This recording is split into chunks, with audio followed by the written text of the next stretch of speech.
Assalamualaikum warahmatullahi wabarakatuh. Salam silaturahmi bersama Lembah Jagat. Kali ini saya akan coba menanam jenis tanaman mirten.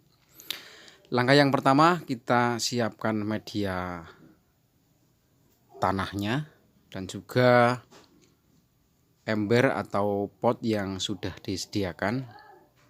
Untuk langkah awal, kita lubangi ember karena saya tidak menggunakan pot. Kali ini saya menggunakan ember.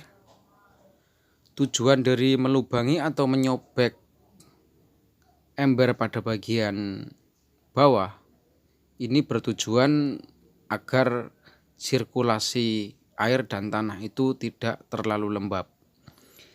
Jika di bawah ember ini tidak dikasih lubang, nanti tanaman akan tetap membusuk dan jadi perkembangan akan bisa menimbulkan kematian.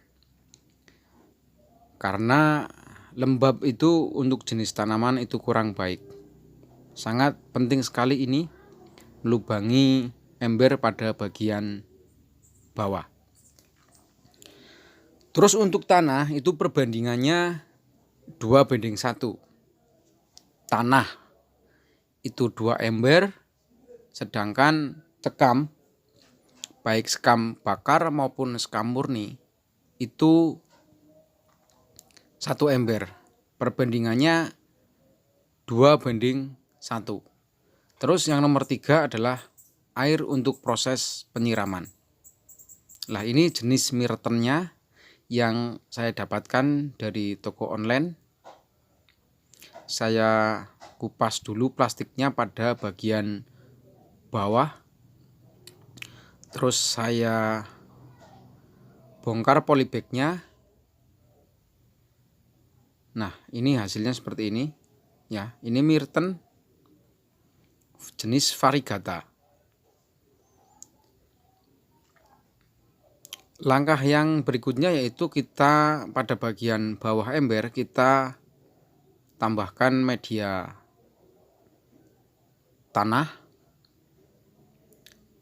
Setelah cukup kita tambahkan lagi.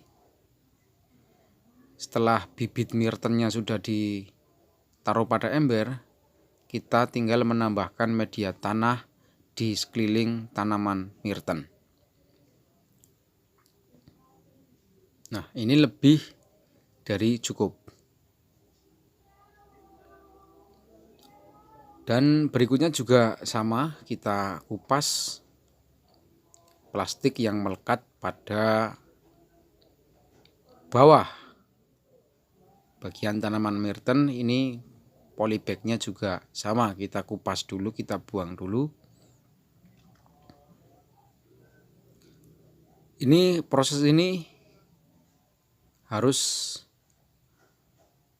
benar-benar pada bagian bawah harus semua tertutupi. Nah, ini contoh dari tanaman mirten sendiri. Karena ini posisi teduh, makanya lampu saya pasangkan agar lebih jelas. Nah, media tanamnya seperti ini. Cukup mudah dan cukup simpel dan gampang. Dan semoga tanaman ini bisa tumbuh, berkembang pesat, subur. Jenis mirten ini nanti bisa jadi bahan untuk bonsai. Untuk proses perawatan sendiri, ini minimal 1 hari sekali kita siram. Dan untuk penambahan kohoi atau kotoran kambing yang sudah lapuk, ini jangan dicampurkan dulu karena kohoi itu bisa menimbulkan efek panas. Untuk penambahan kohoi itu minimal jika tanaman sudah subur, itu bisa ditambahkan pada bagian atasnya untuk proses pemupukan secara organik. Itu seperti itu saja. Nah, proses ini juga berbeda-beda, ada yang juga ditambahkan dan juga tidak. Kalau saya sendiri, proses pemupukan kohoi itu biasanya tidak langsung, melainkan untuk mengetahui perkembangan dulu.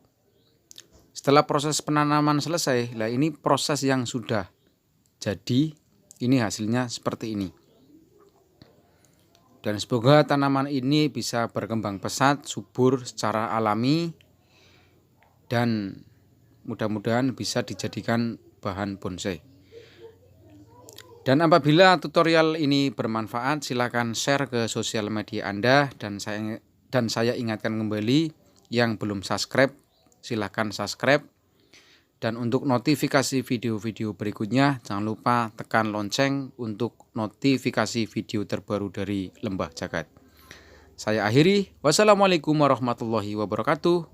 Salam Lembah Jagat.